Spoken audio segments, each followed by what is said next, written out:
One could argue that the Phoenix Suns have been the biggest embarrassment in the NBA over the last 3 to 4 years. If you just buy a team and then you crush through a few $100 million, the other investors are going to look at you like, bro. You can't have a championship team if your ownership group, your president, your GM, your 15th player, and your coaching staff aren't on the same page about what their vision is. I've seen practices called off because someone went to the car. They knew the mental capacity of the individual going, and it was like, we should probably all just take a day off. We have a bunch of great guys in today's game. Like, it wasn't the vets that I had. It wasn't smoking Marlboro Reds. And I think we've seen Draymond continue to navigate some of his frustration on the court in other ways. And we've seen Jordan Poole act out of pocket on a basketball court. Jordan Poole has been remembered not as an NBA champion, but as a guy that was damn near knocked out by Draymond. Draymond, over the last 2 to 3 years, has been talked about as a guy that caused problems on the floor. Kyrie already had their respect coming out of Duke. Dame didn't have that. He had to go take that shit. Bron could never really get that arm around Kyrie because Kyrie really didn't allow him to, in my opinion. Cheers. Who's drinking? It's a holiday weekend. College football is back. I gotta get on a plane tonight. We're gonna dive in. Welcome to this edition of Road Trippin. I'm Allie Clifton, Kendrick Perkins, Richard Jefferson, and Channing Frye, and we're gonna be spicy with it because I'm actually upset as to why you're getting on a plane tonight, Channing. If there's one thing we know about Channing loves Channing's wine, but is when it comes to promoting and letting his friends in on all the details. I mean, you're going and freaking tailgating for Chosen Family Wine at the biggest game on opening weekend of college football. Texas, Ohio State. Say it louder. What? I didn't even get a shot. I didn't even get a invite. Channing sent me a DM. He didn't invite me to the event knowing it's in my backyard. He said, send it to your Ohio folks. Before Channing gets started, what are you doing? Are you picking your tooth? I have a piece of cucumber. Okay, I love it. This really is what I'm saying. As a small business owner, right? A very humbly successful one. Channing, and I want people to take this. Channing, you make outstanding wine. Outstanding wine. Your wine is very good. I want to hate on you. I am your number one hater. Oh, I know. And you make a good wine. When I have it and I open it up for people, all they do is ask me questions. I'll give you that. Your marketing, your approach, your understanding of certain things, let's just say it's not on the same level of the quality of wine that you make. Right? Yeah. And there's sometimes that as a friend, you want to say something and be like, you know what? The wine is outstanding. But yes, for you to be like, oh, we're doing some Ohio wine thing. It's like, bro, call in the horses, call in the crew. Especially if it's tied to do you think we do the 6-man volleyball tournament because it makes money for Soho? No. It makes, matter of fact, shout out Natasha Needles. I have to go to her with the budget and a head down of yes, it's going to cost us this much. But overall, the marketing and the attention that we get for 48 hours locally in the neighborhood, it's worth every dollar. But it does not translate to more yoga, right? It does not. Let me give you an example of the model. Red Bull, right? Red Bull. People doing backflips out of airplanes and them spending all of that money, it probably doesn't translate back to Red Bull sales, but that's how they choose to market themselves. So all I'm going to say, Chosen Wine, outstanding wine. I'm very impressed. Your marketing and let's go get, It's ass, bro. I will say my girls are going to be there though. They're coming. They're coming to your event.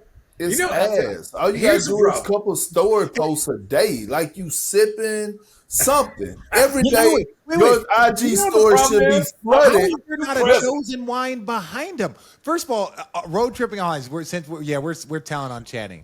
Road tripping audience, right? We've been like, hey Channing, send us like your stuff and we will do a chosen wine segment every single episode. We will promote it. We will make it. We could make it one of our, like, it could be sponsored by Chosen Wine, because that's how you take one business that you're a part of, you stack another business. That's what you do. So we're like, Channing, it takes some weeks to get to. How about months? How about months? Like, Channing, we have 100,000 subscribers on YouTube. Well, thank you for the subscribers. Thank you. Yes, and we absolutely love what you do, right? We love your wine. I'm not marketing stuff. Speaking of those 100,000, ladies and gentlemen, shout out. Shout out. Yours will be coming soon. Shout out. Thank you to all of the fans. Like, this is amazing. This is ridiculous. I can't believe it. We all started this thing with one wine bottle and a microphone, and we all hovered around it. That's how we started. Road Trippin is the reason why Channing has chosen. No. Do you want to let us know about Chosen and why you're now Channing, let us know why you didn't invite nobody. Why Chosen Wine isn't on Road Tripping every single, because I want to make sure it's clear to the people. I'm gonna text my team right now. We've offered this to him this hasn't motivated for you. years. Allie, back me up. We've offered him this for years. In First love of all, and support. He has the same amount. His hand is in all of this, the same amount as all of us. He doesn't even need to be offered. He can just do it. You can just. Listen. My thing is. Here come the excuses. It's not an excuse. It's not an excuse. Listener lean in. Here, for better or for worse, one of two things. One, I just, especially when it comes to the wine thing, I'm always like putting my head down. And honestly, Allie, it did not even occur to me that you would be there. Right? That you would be there. I thought you'd be in LA doing a WNBA game or a Dodgers game or whatever. Look, so I just say that louder. You can say that louder. Yeah. Doing a lot of things, Allie. I assumed. So that's my fault for being an ass. But right? people would show up too. People would be like, show up. I'm going to get that day off to go. My friends are literally showing up for me to support you. Oh, I appreciate that. I wouldn't, but I hate asking. That's not my problem. I hate asking. And so that's it. If you ever ask me for anything, it's all yours. I hate asking. And then two, we're just doing like a tasting the night before, 4 to 7. Just a tasting. Just a tasting. But listen, I do tasting. Maybe if he invited road tripping, maybe he or a person or did something. Maybe instead of selling 10 cases, you sell 36 cases. I don't like. Again, we have stuff planned. I'm not saying that you're not going to sell 200 cases. I'm not saying you're not going to sell 200 cases. I'm That's just crazy. I want our followers to hear us when we say that we've offered all of these things to support our brother, because and it's a good product. Same way every single person here, minus Perk, has been inside of Soho Yoga. Right? like I don't know if Perk is a yoga guy. Channing did privates there. Oh, I'm a yoga guy Allie's now. been a member. Oh, now you are. I'm a yoga guy now. I'm just, Bron. Did you call yourself a yogi? No, he said he's a yoga guy now. Yeah, I'm a yoga guy now. Oh, now that I'm getting in shape, I'll be in there. That boy took one black seed oil pill and now he's into yoga. Yeah, actually it was 6 of them. It was 6 pills. It's been 3 days. Hey, if we got to listen, but here's the problem. If we got to listen to me talk about wine, do we got to listen to Turk talking about his fluffy ropes, carrying? We don't want to Stop following me, bro. Stop following me. Go back and go to that page and unfollow. You know what I'm saying? Hey, man, listen. I'm not, because then he's going to go on ESPN and talk about why Channing Frye unfollowed me. Hey, speaking of following, guess who followed me today? I followed him. He followed me back. What's your guy name? Y'all guy? Is his name Jelly Roll? Oh, Jelly Roll. Yep. He followed me crazy. today. Hold on. He followed me. Look Are you at gonna send the DM? Allie's trying to be happy for you. Allie, I caught I'm that, bro. I'm gonna give it 2 weeks before I hit him with the direct message like, "Hey, would you like to come on Road Trippin'?" It's coming. Why It's 2 coming. weeks? Can't we just dive You in? just you gotta let a friendship simmer for a little bit. You Yeah, I gotta let it. You know what I'm saying? Toast. He has a Now, if crazy he story. like and comment on the post, that's my hey. Come on, bro. Jelly roll. Wait, but Jelly Roll, I just want to let you know, as much as Perk is excited, Allie, because she's a good person, she was like, and then was like, be happy for Perk, be happy for Perk. No, I went to your damn concert. I got a T-shirt upstairs. Go This put it on, concert with Channing. Post Malone is The great. most I've ever seen Jelly Roll, and I swear this, the most I've ever seen Jelly Roll is because my kids love WWE. And he just recently started going against, was it Jake, one of the Paul brothers? He started going against him. I watched it. I'm in. I'm a Jelly Roll fan, but from WWE. Dude, That's Lauren why. sprinted back here and said, "Is he on?" And like thinking he Told was you. on. I just heard these feet. Dum, dum, dum, dum, dum. She goes, "Hey, who you on with?" I was Today, like, I am drinking Spindrift. And this is oh, not a that's sponsored awesome. segment. I have a lemon perfect. That is delicious. None of these are sponsored segments. But I they have could a high be. noon, Oh, and this we is all have sponsored. ADHD. This Yeah, I have a podcast Perk feel is has like gravy. Perk, you got the church Perk has- water. You got the Perk has after gravy. church water. Boy, Perk, what? No. Perk has a ladle of gravy. Actually, did you say after church water? Are you knocking it because it's a non-brand water? Jelly Roll's wife just did a water taste test with test strips, and that is actually one of the cleanest waters that you can drink. So we're going to continue what we did last week and play a little Did You See? Topics we're going to dive into. New reports in the Steve Kerr Jordan Poole drama. Did you guys see that? Matt No. Ishbia getting sued. Rajon Rondo dominating flag football. Katie's one-on-one tournament idea. And if you guys have anything else on your chest. So before we do, obviously, leave a review on your favorite podcast app, Apple, Spotify, wherever you listen to your favorite podcast. But then also go hit that subscribe button. As Rich showed you our plaque, we are over 100,000, but we're just beginning. So go give us a follow, subscribe on YouTube. We love you. We're going to start with Draymond calling cap on the Poole rumors. Have you heard of this? Have Nope. you guys seen this? The latest. Ma'am? My niece. Oh, I thought it was Is that Riverland? Riverland? Yeah, she's freaking out. All right. Draymond Poole punch is back in the headlines. A social post went viral this week claiming Steve Kerr told Jordan Poole to stand up for himself, and that Poole called Draymond an expensive backpack for 30. Dre just responded with 6 cap emojis on Threads, flatly denying the rumor, but he's admitted before that he fucked that up, but now he's shutting down this version of the story. Obviously, you guys know Jordan Poole. He was traded to the Wizards in 23, but they had to coexist for that one season. If you're just kind of catching back up to all of this, it's still unclear if they really squashed things. How do you guys view this incident?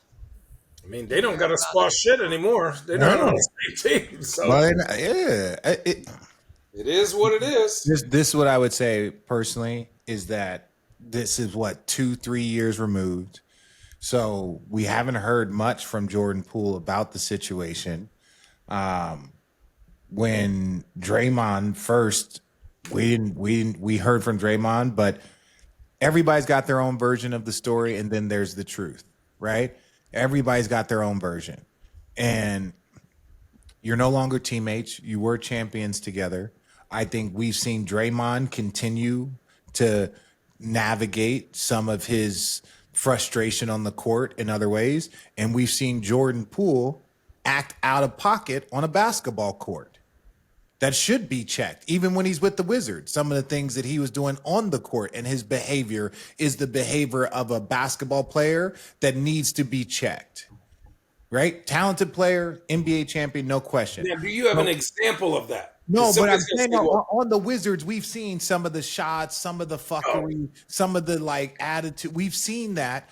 right? And people be like, oh, well, this was what Draymond. And it's like, again, I don't know Jordan Poole in that space. Is no disrespect, but we could see there's a level of like, hey, Jordan, we got to clean this up. You're a talented player. You have the ability to be an all-star, but you also have to be a leader first, right? And we've seen Draymond struggle. So the fact that we even have seen behavior from both of them over the 2 years after they weren't teammates, that would allude that a clash was very, very easy.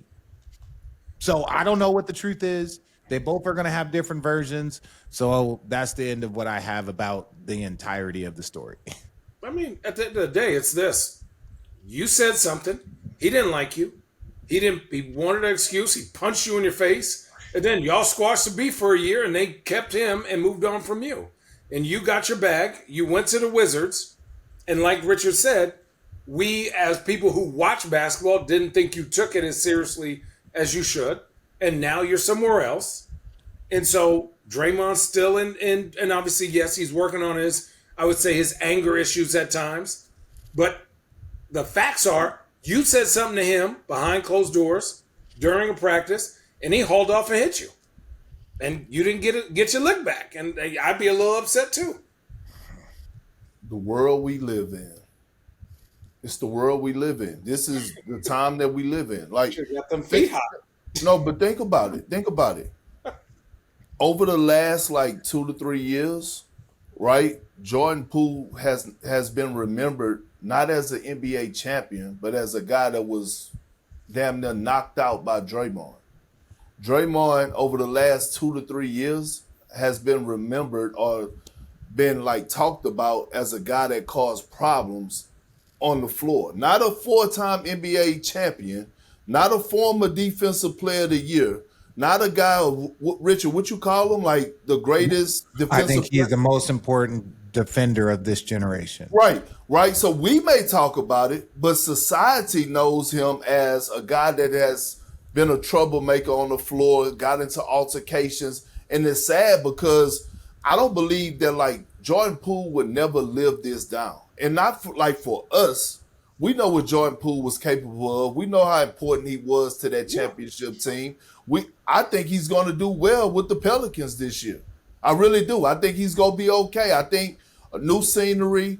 They got, new guys there running the front office with Joe Dumars and Troy Weave. I think, hey, let's see, right? But as of now, he's always going to be remembered. Or when somebody see him, can you imagine walking outside, going to a restaurant, and you have these assholes in the world be like, man, even if they're not coming off as how you let Draymond hit you like that, they may come off as bringing it up and saying, man, Draymond, no, I can't stand Draymond. Like, even bringing that up is reliving that moment, right? Like, I just wish that he get his shit together, take basketball more serious, consistently, and really show us what the fuck he could do. And I'm talking about Jordan Poole. That's why I think the Pelicans will be great for him. Do you guys think that coaches should encourage younger players to stand up to vets? Yes. No. I'm sorry, what? Yeah. No, not to be punked. There's a difference between being punked. There's a difference between being punked and standing up for yourself. At some point in time, a vet will have to tell you when you're wrong. In that place, I say no. I got hit in the back of my head because coach said something on film and J Kidd be like, Richard, shut the fuck up. Even if it's only 98% true, you have to be able to absorb it and listen. Even if he's screaming at you and only 60% of it is true, right? And it's also the time and place of when you stand yourself. Well, stand up for yourself. Like, young players, we don't know shit. We do not. So, like, to have a vet, even if it's a person that's literally in his second year. Kenyon was only 1 year above me, but he was 2 years older and had an understanding of things, of just absorbing it. So that's what I'm saying. It doesn't always have, your vet could just be someone that has more experience in it. But as far as being punked, if someone's trying to bully you in your first couple years, oh yeah, no, don't, you can't allow that, because that is going to translate onto the court where people can bully you.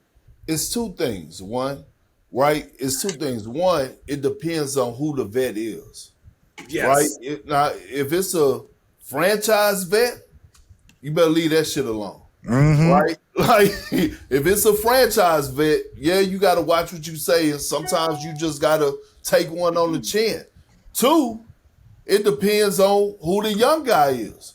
If you're a young guy that got drafted late in the second round, you know what I'm saying? I mean, late in the first round, second round, undrafted, you trying to, like, you better chill the fuck out.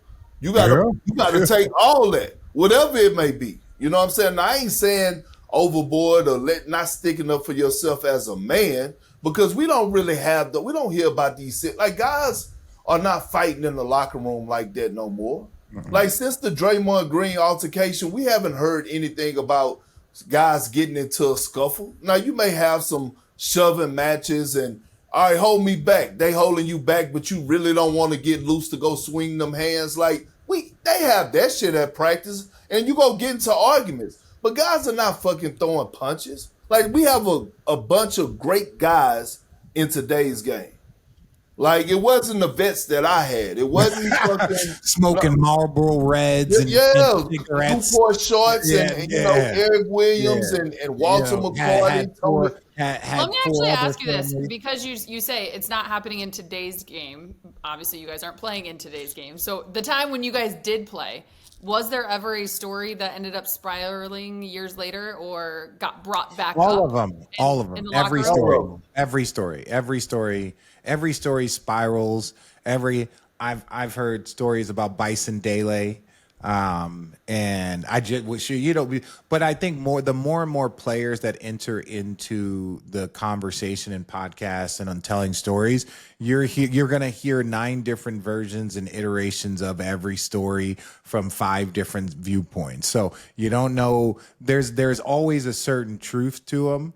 But I'm not surprised, but I wasn't surprised when I saw the Draymond video. I've seen that 5 times in my career, 6 times in my career, right? Like, I wasn't surprised. And that's where everybody was saying, oh, these things happen all the time. Again, there's always context, but I've seen practices called off because someone went to the car, right? Like, and they didn't know, they knew the mental capacity of the individual going, and it was like, we should probably all just take a day off. Right? Everyone should calm down. Yeah, I've seen dudes like, I mean, you know, after practice, if you ain't playing, and them 3-on-3 games, that's a lot of venting. Them 3-on-3 games, that's jungle ball. That's what we used to call that shit. No fouls. That motherfucker jungle ball, because you got dudes who think they should be playing, guys trying to earn minutes, guys that are upset because they ain't getting the minutes that they should, and they're disrespected because they on them 3-on-3. So then, I mean, I've seen some dudes when the media's in there, 2 dudes just like getting ready to square off. Everyone's like, what? Go in the locker room, try to square up. Allie's seen some shit. Bring me up. Okay. The people you guys don't know, Allie had to sit and practice for how many straight years? I got to sit in practice for 4 straight years. I was with the Cavs for 6, but I wasn't invited to sit in practice until Bron returned. So those 4. Dude, I forgot you were there the whole time. Every single practice, every single shoot around, it was her, Fred McLeod, AC. They were in practice watching. It wasn't when the media came in 15 minutes late. It's like practice started, they were there. You know, do they all online shop and just kind of sit there in between drills? Yes. Yeah. 100%. Yes. Yeah, we're Allie, you're on Facebook Marketplace half the time. She plays solitaire sometimes, like Stephen A. did, right? Like Stephen A. does during in between portions of the game, looking for. Shout out. I say that being reckless and throwing punches and shit, I got bored. Yeah, that's what I'm saying. Allie's seen. I'm kidding. She knows there is no lie. She had an advantage than a lot of other reporters don't have to be granted that access. And so when players sit up here and be like, oh, there's fights all the time, and people are like, oh, really? Are we lying? There's a reason why during my interview to even get the job, it was so heavily based around whether or not they could trust, at the time I was 24 years old, around a professional franchise. And that being said, things that you would see that I would not then leave, even to this day, you bring it up all the time on this podcast, Richard, I won't tell you what I saw. And there's something to that, because it belongs, whether you guys keep it in the locker room or it happens at half court chanting when it did in 2018. There's things that just belong behind those closed doors. That's y'all's space. But you're right, it does happen. Oh, well, the amount of edits she had to do too from this. Majority of the time when shit go down in the locker room is when a certain individual is on a like contract year. Or they in negotiation. Because they walking in, they on edge every motherfucking day. They're already beefing with somewhat with the front office because they feel disrespected, right? And then that energy is carrying over to the locker room. And it might be with the coach. Like, people have to realize that when I came in as a rookie, it was 3 centers that were competing for minutes, right? And I remember it was like me, Mark Blunt, Tony Battie. Tony Battie was the starting center for a long time. He was coming off an ACL injury.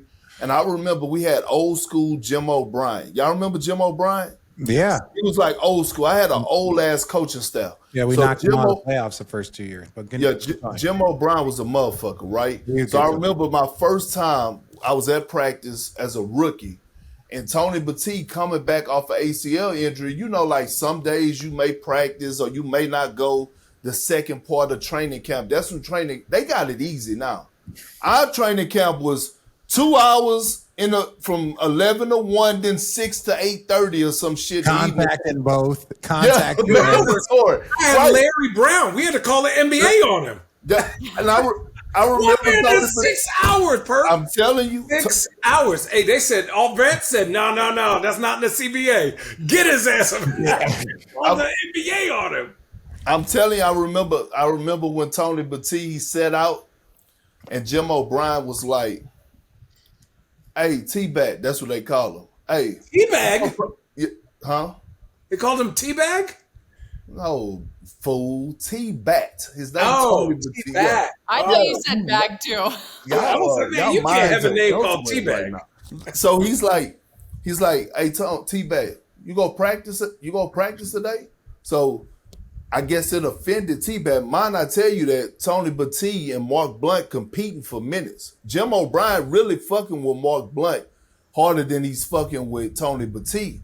And so Tony Battie is like, you want it now or you want it in the game?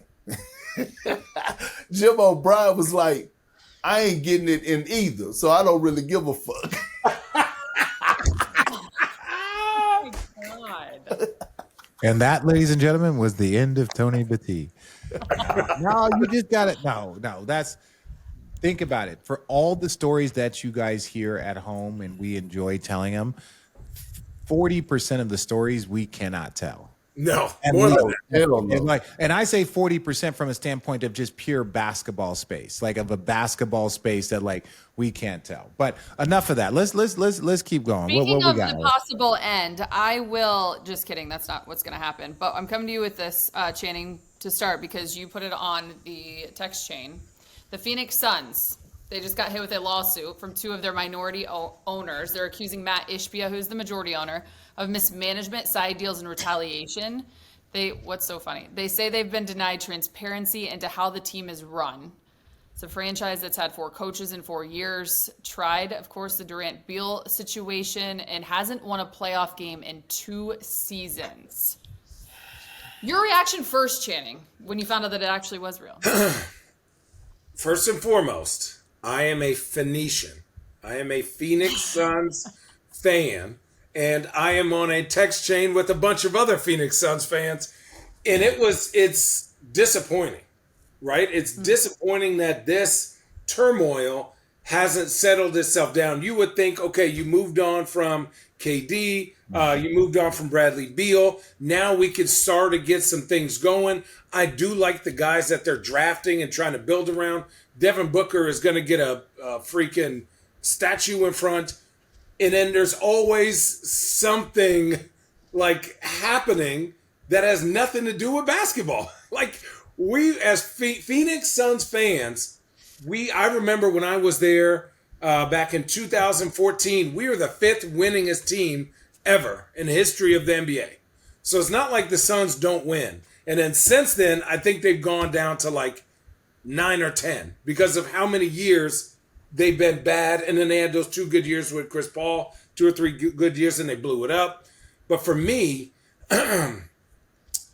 I'm just like, I put that on the text chain to be like, holy crap, now they got to deal with that. There's some, what is that word when like the old crew doesn't like the new crew and then they're just going to start butting heads. You can't have a championship team if your ownership group, your president, your GM, your 15th player, and your coaching staff aren't on the same page about what their vision is. So for me, it's just delaying the Suns being quality, putting quality basketball out there, and hopefully it gets figured out. Perk, you want me to go? I got a little something. I'll go after you. Go ahead, Richard. Okay. No, it's just a little something. Basically, what happened is Ishbia came in and he spent a lot of money on the team and he wanted to make a big splash. But in order to do that, they had to spend a lot of money, right? Then they had to spend even more money. They had to spend even more money on the coaching, right? They spend all this money. So now they're paying 4 coaches, 5 coaches. They were in the tax a ton, right? Like the 4 or 5 coaches, that's another 30, 40, whatever million that they're sending out a year to people that aren't even with the franchise every year for probably a couple more years. And so you look at that, then the money and the tax that they were in. So if you just buy a team and then you crush through a few $100 million, yeah, the other investors are going to look at you like, bro, can we slow down a second? Especially with these results. That's just business, right? Rewind, and we'll have Mark Cuban tell this story when he joins us. He was telling us a story about something very, very similar. His business practices, and the minority owner was mad that he was spending so much money. People forget Mark Cuban showed up and did the exact same thing. So he has to go to court for this. Mark Cuban does. Well, to let him, but I will tell you, he says in court, because they were being sued by his minority owners. So I've heard these stories before, and it sounds like Ishbia did the same thing, spent a lot of money. The difference is Mark Cuban showed up and presented the NBA trophy as evidence that the money went towards the right thing. Mm-hmm. He literally submitted the Larry O'Brien trophy as evidence that their spending of money wasn't wrong. And Ishbia doesn't have that. That is when he said that to me, it gave me, and he was suing, I feel like it was maybe not George Bush Jr., but it was like somebody along those lines, like in that family was one of the minority owners. Maybe Jed Bush was like the one of the, so he's literally suing one of those people in America. And he's like, well, in evidence, here is my first admission, or of evidence. Here it is, right? The NBA trophy. Now, shall we continue? So wow. Those things with Ishbia, I know there's other stuff, but ultimately you jump in, you spend too much money. The minority owners are like, what the fuck? And it was a lot of money. We know about those taxes. We know about like everything that they gave up. And they were probably very conservative in that last year where they won with Devin Booker and all those young rookie contracts. And then all of a sudden they're spending hundreds of millions of dollars in tax. Yeah. You can't buy a championship. No. There's no shortcuts. You can't buy a championship. One could argue, or one could say, that the Phoenix Suns have been the biggest embarrassment in the NBA over the last 3 to 4 years. Ooh. Hold on. One could say that they have been the biggest embarrassment over the last 3 to 4 years. Now, we can fix our body language and listen, have open ears, you know what I'm saying, listening skills. Don't give me the bad body language and let me talk. Let me get to what I'm getting to. Philadelphia. But look, the Sixers, they've had a lot of turmoil, but they've, over the last 2 to 3 years, they produced the MVP. They stuff happened because of injuries, right? I'm thinking about the Phoenix Suns right now, and I'm thinking about where they were, 4 or 5 years ago, NBA Finals, Culture, Monty Williams, CP3, just got dominated by Giannis. So all of a sudden, you trade your number 1 pick right? And DeAndre Ayton that you took in that draft, and we not go get into DeAndre Ayton, but in the Phoenix Suns jersey, his numbers look pretty damn good. Anyway, it wasn't a fit there, right? So you give up a whole lot of shit. You give up a Cam Johnson.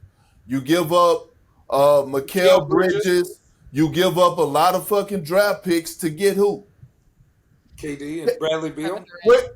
Where's KD at now? Houston. Okay, so he's not even in Phoenix. All right, and then all of a sudden you acquire Bradley Beal, who's making a whole lot of fucking money with no trade clause. You bring him in. You run through 2 championship coaches. 2. Frank Vogel wasn't good enough. Mike Budenholzer wasn't good enough. All of a sudden, now you're here. You don't have KD.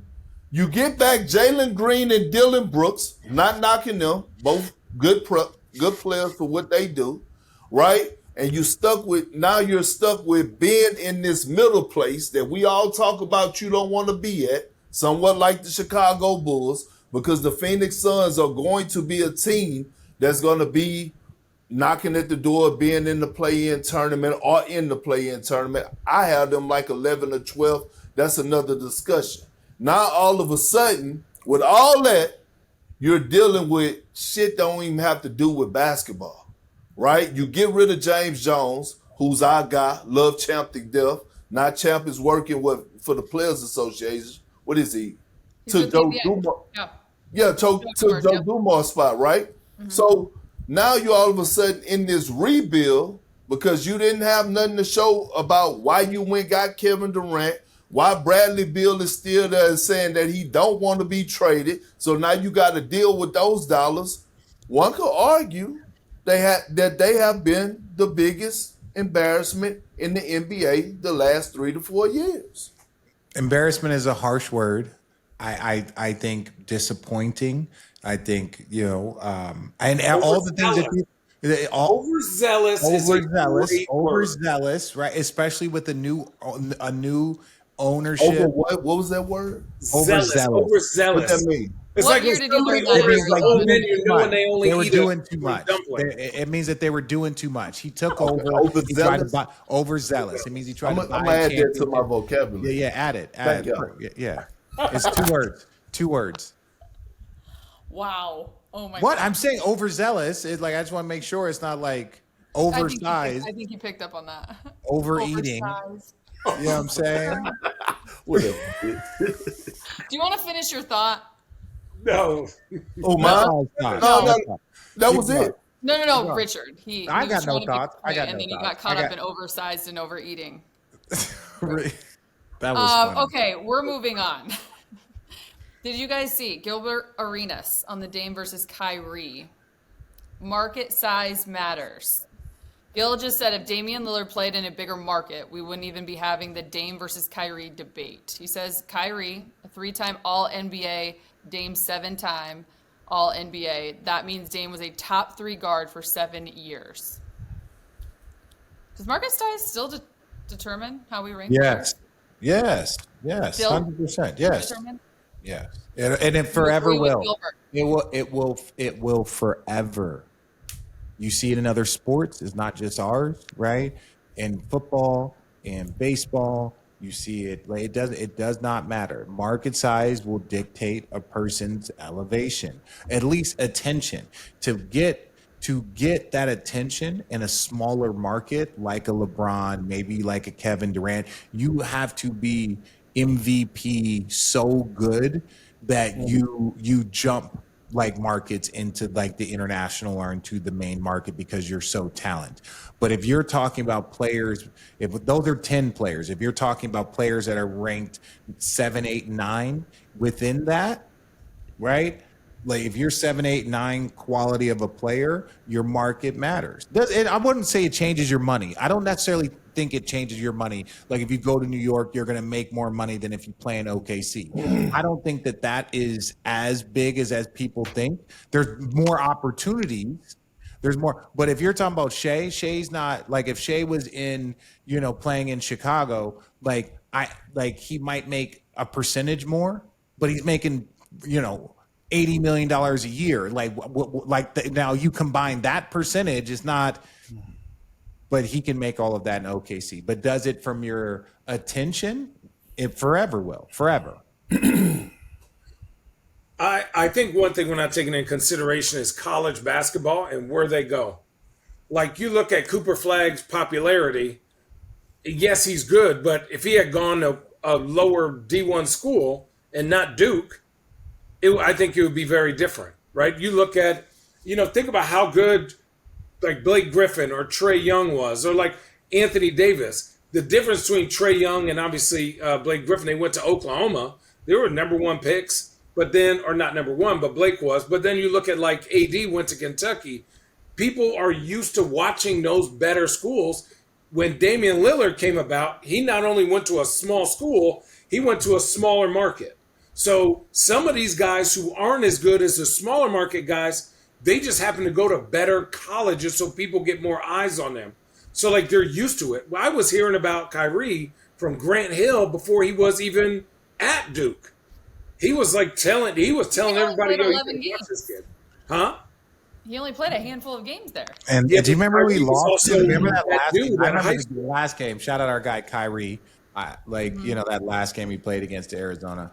Bear down. Oh, he lost that? In their prime, who would be harder to build around, Dame or Kyrie? Harder to build around? Yeah. Oh no, Kyrie? Kyrie. And no, Kyrie, we're not talking about an individual player's talent. Like talent, you can get into who can do this, right? Dame Lillard, from a rookie, he won Rookie of the Year, as did Kyrie. But he became the focal point of a team, of a franchise that has had a tremendous amount of success, that knows basketball, right? LaMarcus Aldridge, Brandon Roy, Clyde Drexler, Bill Walton. You go back and look at their history. They've had players that have carried their franchises for multiple years, and Dame Lillard was one of them, is why he was top 75, right? And that's why he was top 75 over a guy like Klay Thompson, who won 4 championships. And I believe Klay and I believe Dwight Howard, these are hubs of a team.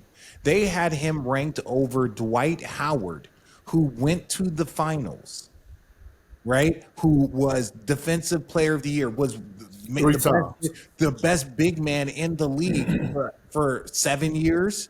And I say that to say but he was a hub of a team that led a team to a finals. Damian Lillard led a team with no other all-star. We're not talking about Hall of Famers. We're not talking about a young Jason Tatum, a LeBron. We're not talking about a Kevin Love. We're talking about Dame Lillard had never played with an all-star and took his team to the postseason in the Western Conference every single year. That's a weight of having that on your shoulders. And no one's saying that Kyrie couldn't, but Kyrie wasn't in that position, or when he was in that space, he didn't. So we can't. That's where Kyrie was just never a Batman on none of his teams. And that's not a knock to him. Dame was. Kyrie wasn't a Batman on none of his teams. Right? And when he was the Batman, Cleveland was drafting had the number one pick every single fucking year until Braun got there, right? And that's just me keeping Even it then, real. they had the number one pick. Right, and I seriously, I think Kyrie is the most skilled player that I've ever seen, skill wise. But I do think that Gilbert is on to something when he says this about Dame Dollar. And to Shannon's point, I think you brought up a good thing because the journey matters, right? How many years did Dame go to college? Right? 3, 4? 3 or 4? Yeah. 3 or 4, right? So he, at a mid-major, he had to prove himself way different than Weber State. Yeah, it was a different type of mindset. Every single time he stepped on the floor, he had to fucking prove himself. With Kyrie as a youngster, 11 games played at Duke, already the number one pick come right on in. You got the keys to the franchise. With Dame, nah, give me this shit. Y'all go fucking respect me. Kyrie already had that respect coming out of Duke because of what he was as a McDonald's All-American and all this. Dame didn't have that. He had to go take that shit. Right? When he got to Portland, it was LaMarcus Aldridge team. All of a sudden, Dame Dollar in that Houston series, when he sent their ass home with that with Harden, when he sent Harden and the Dwight Howard home on that shot coming off the wing, right? Like Dame came into this bitch on some, hey, yeah, like I'm here type shit. Yeah, 360 point games in the season. It was the biggest thing for them was that they were too good. They were too good for them to get a high draft pick. Like CJ McCollum was a high draft pick. So they were too good for them to get a high draft pick, but they were spending too much money so that they weren't good enough to compete against Golden State and Houston, right? Mm-hmm. Remember, like those were the two teams that they kept running into. They kept losing to Golden State. Like Steph and Dame, and I'm not even disrespecting or trying to compare, but look at the surrounding cast that they had around each other, right? Even if you say Dame and Steph were to offset, and I feel like Portland, they had some bad losses. They lost to Denver with no Jamal Murray. I'm just saying they were too offensive of a team. They didn't play a great defense. But ultimately, if you look at the weight of carrying a team for 82 games every single year, there's 9 guys that do it in the world, a year that says, get on my back. I'm going to carry you for 82 every year. There's 9 guys that do it. No matter what, we're going to be in the postseason. Starting with me, if you give me talent, we're going to get into the postseason, and I'm going to be the focal point for an entire season. How many guys do that? 8, 9? Jokic does it. Dame has done it. Luka. Who? James Harden. James Harden has done it. Bron, obviously, KD. Right? There's like different guys that are like, you just look at me for 82 games and I got you. And again, we're not talking about the talent around them. We're saying it's like, if you put that Brunson has done it the last couple years and proven that he's one of those ones. Tyrese Halliburton has done it. Like, put me here, put the talent around me, and I'll be the focal point. Like Shea. I think my biggest point is Kyrie is so talented. He's like, guys, give me the ball and then just play off me, right? He's always been this much more talented than everyone, where Dame Lillard's humility creates a different type of leadership. He's like, I know I'm going to be that dude, but I need you here. So that's why I said I would build around Dame, because Dame is going to say, hey, I'm the man, but you can come with me, where Kyrie's like, man, get behind me, and I got it. It's different, right?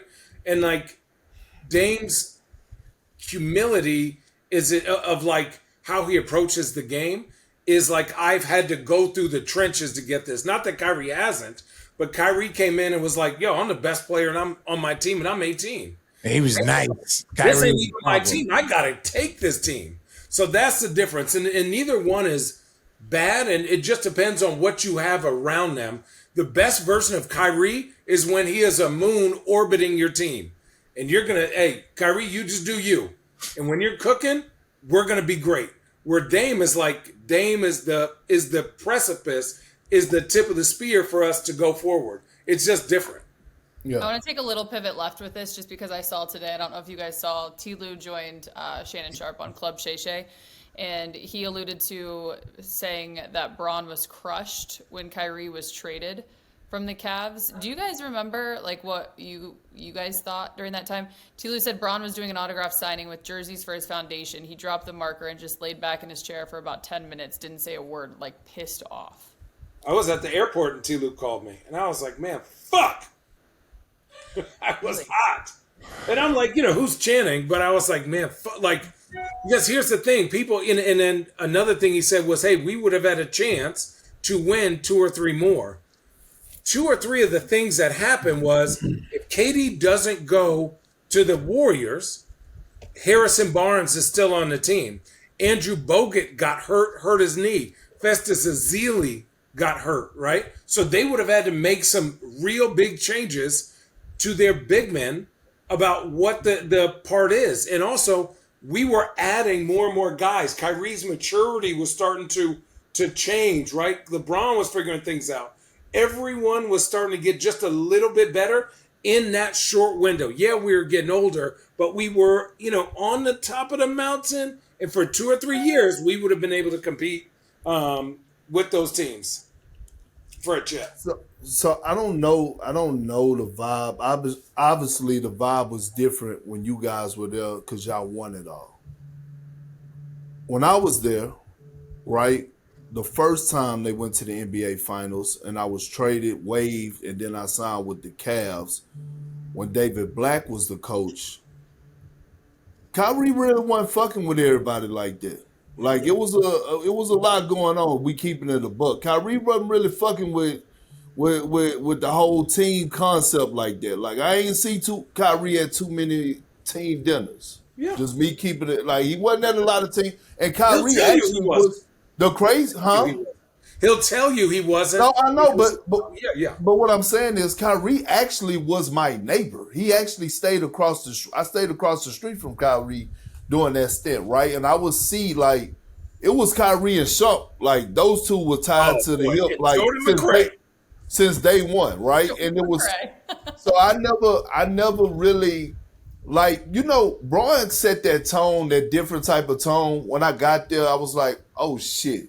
Like, far as his workouts, how he prepped for the game, when he gets into the weight room, probably after he already worked out at 5 in the morning, and you fucking walk in and he on that fucking VersaClimber, that shit I fucking hate. That VersaClimber is a motherfucker, by the way. But Braun in there, and then all of a sudden you started to see others follow Braun. Like Braun not the one that's going to invite you to a workout, but he's not going to close the door either. That door is open, but he's not he opens the door to see who's going to come in. Exactly. But he's not going to say, come on over here or come down here. Now, if you come in there, he like, let's get it. Yes, but get it. Okay. Yeah, but I never seen him and Kyrie actually. And I just remember at that one point when Kyrie hurt his leg, in the NBA Finals, when we was in the NBA Finals that year, I remember when his dad walked in that motherfucking locker room and blew a gasket, like went fucking crazy. And I was just like, obviously we know about the letter, right, that Kyrie wrote to Dan Gilbert, and he was tired of it. But this was a young, kind of immature Kyrie that I'm pretty sure if he would have like wanted to change the hands of times and go back again, he probably would redo everything over and say, I'm tripping. But he idolized and looked up to Kobe so much that he actually wouldn't give Braun a chance to be like that big brother figure. Even when y'all won it. I wasn't there, but I'm just keeping it real. Kyrie never really looked at Braun as like that big brother. Kobe was that big brother to Kyrie. So like when he burned off, it wasn't surprising to me, although I wasn't there. I was like, damn, they tripping. They could have ran off a few more, but he was tired of being under the shadows. He just Braun could never really get that arm around Kyrie because Kyrie really didn't allow him to, in my opinion. You when you see quote unquote two, let's say alphas, and then you're also now in a space where are they at in their career? Look at how Kareem is an alpha, Kareem Abdul-Jabbar, but he has magic. So even though they're very different people, Kareem knows he's on his way out, so he's going to ride this young OG. He's going to ride a young Magic. Magic knows that he wants to win, so he's got to motivate the old stallion, the old mule to keep going. So it works kind of together. Or they could be very, very aligned. Even if you look at like a Tim Duncan and a David Robinson. David Robinson was at the end. Tim Duncan comes in. Where Shaq and Kobe, even though Shaq was that dude, Kobe looked at himself as I am an equal or I will be an equal. Mm-hmm. So like that's the way those two looked at each other, right? And so there was that push back and forth. Kyrie looked at Bron like I am one of the most talented human beings to ever play the game of basketball. I view myself as an equal. So not that there was pushback, but Kyrie was very like, I want that opportunity to be that young guy. So he's got to go through the mistakes. He's got to go through the things. Yeah, looking back on things, Shaq and Kobe both said, man, if we wouldn't have done this and we would have stayed together. But ultimately, ultimately Kyrie had to go through that growth. When you get Ray, KG, and Paul Pierce all together, now you got 3 OGs that are all aligned that this is our opportunity. Yeah. While the White might be pushing and fighting and all this other stuff, those 3 are aligned. Their egos are aside. There's not the young wolf and the old wolf. It's 3 OG wolves all out there hunting in a pack. So I think when you look at just the maturity level of a guy like Kyrie, if he would have been paired with a young star like a SGA was paired with J-Dub, I think those can work together. Scottie and Michael were almost exactly aligned in their careers. MJ was a couple years older, but Scottie was right there behind him. So their whole prime of their careers were aligned. And you even still to this day see animosity on both sides. Right. And they needed each other. So that's I don't fault Kyrie because he was in a younger phase of his greatness. You know what I'm saying? No, I'm not faulting him. It's not faulting like that. Right. He was but I'm saying, Richard, let me ask you this. What I'm saying is, like, you look at Kyrie and Braun relationship and how it was. I'm not saying they hated each other. No. No. You got to put that out there because they didn't hate each other. The clips and put what they want to put out there. I'm not saying they was beefing. No, definitely not. But you look at AD and Braun relationship compared to when you look at Kyrie and Braun relationship, it was that big brother, little brother type feeling. That's all I'm saying. I also think, like, to all of that said, it does come down to that maturity level because Kyrie became a teammate with LeBron when he was 20. Yeah. Was he that young? 21. Yeah. Damn. If anybody needs to know, 21, 22. when Kyrie went to Boston, he sat against that wall and he was trying to talk about how he was trying to explain things to Jason Tatum and Jaylen Brown. And he even said he then understood Bron's position. Yeah. Right? He understood Bron's position far more when he got to Boston and they had that success. Mind you, we're not talking about how it ended, but he got there with these young stars. Kyrie's that dude, and he was trying to communicate, and he was just like, I understand Bron far more now when he was trying to communicate to Kevin, to Tristan, to himself. He understood that. And not that he was like that much older in age than Kevin, but he was still more versed in what it took. So but Kyrie said it with his own words that when he got to Boston, he understood. That's why Kyrie had to go on his journey. Looking back, he was never going to, a lot of people wouldn't understand until you get out and understand. You don't know what it's like to be a parent until you're a parent. And now you I'm starting to sound like my dad. I'm starting to sound like my mom. Everybody laughed at that. Everybody laughed at that. But it's the true thing. I can't wait till I grow up. It's like, all right, motherfucker. You better stay low down. This umbrella that you living in is real big. It's nice under here. So that's the same thing. That's why I never faulted Kyrie for having to grow and make mistakes because I think we all go through that, whether it's on the court or off the court, we all have to have that growth. What you got, Allie? Good discussion there. We're going to finish with this one from one point guard to the next. Allie, I got to go pick up my kids. Speaking of children. I got to go. 1 minute. Go. Start it, then you talk first. Speaking of children, go pick up your kids. Okay, wait, go ahead, Allie. I got 1 minute. You start first. Did you guys see the top-ranked flag football quarterback in America is Rajon Rondo? Isn't he an assistant coach? How does he have time to do this? He's not an assistant coach. Okay, well, this is a big perk. This is Perk here. I'm not shocked. Rondo's very smart and cerebral. Okay, love you guys. I'm not shocked. I'm not shocked. Rondo was doing this the entire time I was on the team with him as a Boston Celtic. That was that was a dream of his. Like, this motherfucker would come into the locker room, no cap, and say shit like, bro, I'm serious. I might retire early to go get his NFL shot. Like, this has but it wasn't even a joke. Like, he was that serious about it. He set up flag football games. Like, this has been a passion of his. Like, he takes that shit. He's probably watching film in the huddles. He's to the T. He for sure got a quarterback coach. Like, anything Rondo does, he's going to put his all into it. He is a competitor, like one of the like, for his competition, he lives for that shit. Should we be taking flag football? Oh, sorry, go. No. Yes, we should be taking flag football. I think my kids More are going to be in it. seriously? Yeah, I think my kids are going to be in it. Just it's fun. If you don't like football, it is a lot of fun. It's the CTE, it's the broken bones, it's the torn ACLs, and it's the wheelchairs and hip replacements. Those are the things that keep me a little bit away from that. Outside of that, it's a great sport. This is what I would say. I will never disrespect NFL players. When those lights come on, it's different.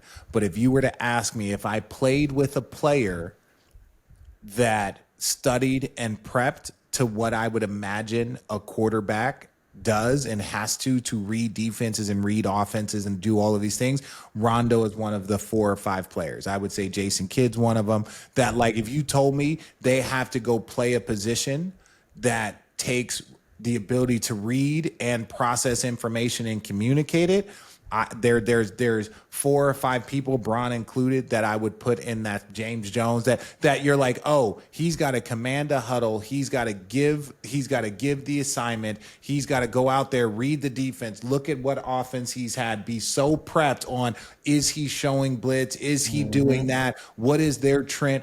That is Rondo to a T. Now, I'm not saying he could be a quarterback. I don't know him like that. I'm saying the skills and traits of a person that does that job, that's why they call the point guard the quarterback. It's the same position, and Rondo's one of those dudes. That's all. Let me tell y'all this. Rondo, you know how you watch film? You know how you watch film with your, like, we all got our position coaches in the NBA, or you know your one coach that break down film with you outside of the group film room? Rondo didn't have it. Rondo, the guy who was editing film, by the time he got on plane, he had his own laptop where he wanted his own clips, good or bad. So he didn't have a coach that he was watching film with. Rondo actually was walking around while we fucking playing Blu-ray, especially after losses. He would walk around with his laptop and come and be like, hey, hold on 1 second. Hey, look right here. When you see me doing this, I need you to do this and I'm going to find you. Like that type of shit.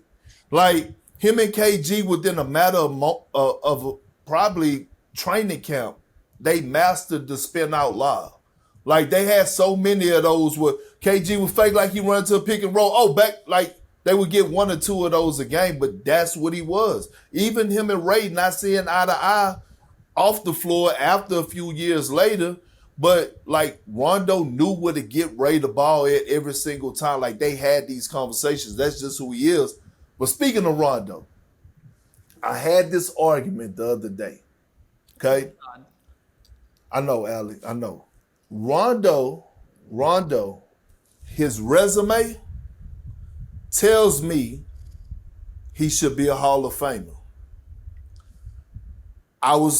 We had a little back and forth going on and all this. Me and a couple of my guys that I went to high school. Rondo should be in the Hall of Fame. If you look at his resume, 4-time All-Star, led the league in assists, I think twice, led the league in steals, 2-time NBA champion. All I'm saying is, and I hope nobody take this with disrespect, Reggie Miller, okay? Reggie Miller made 5 NBA All-Stars in his career. Okay? 5. Never made first team All-NBA. Never made. Rondo has All-NBA, doesn't he? Who? Rondo has an All-NBA, doesn't he? I got you. I'm looking it up. Yeah. But what I'm saying is, Reggie Miller made All-NBA third team 3 times. Right? 5-time All-Star. Rondo, 4-time All-Star, assist leader, steals leader. Like, when we 2-time NBA champ. Go ahead, Allie. 3-time assist leader, a steals leader, 2-time all defensive second team, 2-time all defensive first team, all NBA third team, 4-time All-Star, 2-time champ. So all I'm asking is, if Reggie Miller, and I get it, franchise guy, franchise guy, Mr. Pacer, All-time leader in threes. All-time leader in threes. Before Now, at that's the still- time of that's his still- at No, the time but- at no, the no, no. time of his retirement, Ray went on to pass as Steph. I think maybe even James. I'm not At the saying time- I'm not saying he's not at the time of supposed his induction. I'm not saying he's not supposed to be there, or Jizzle. I'm not saying that. All I'm saying is when you pull it up and the resume say 5-time All-Star, 3-time third all team, third NBA or all NBA, third team all You're NBA. literally a fucking voter. I didn't vote at the fucking time, bitch. So what I'm saying is, I'm putting up a debate here. I need to know. Rajon Rondo needs to be in the Hall of Fame. Chauncey deserved to be in the Hall of Fame. But do Chauncey have a better resume than Rajon Rondo? And on next week's episode of Road Trippin, I was just gonna say that. Let's leave it to the That's people in it? the comments to weigh in, and then unless Rich, you want to dive in now. If not, don't believe We'll Rondo? save it for next week. We'll save it for next week. You fucking bitch. On this edition of Road Trippin', the sun is shining. I need to go out in the water.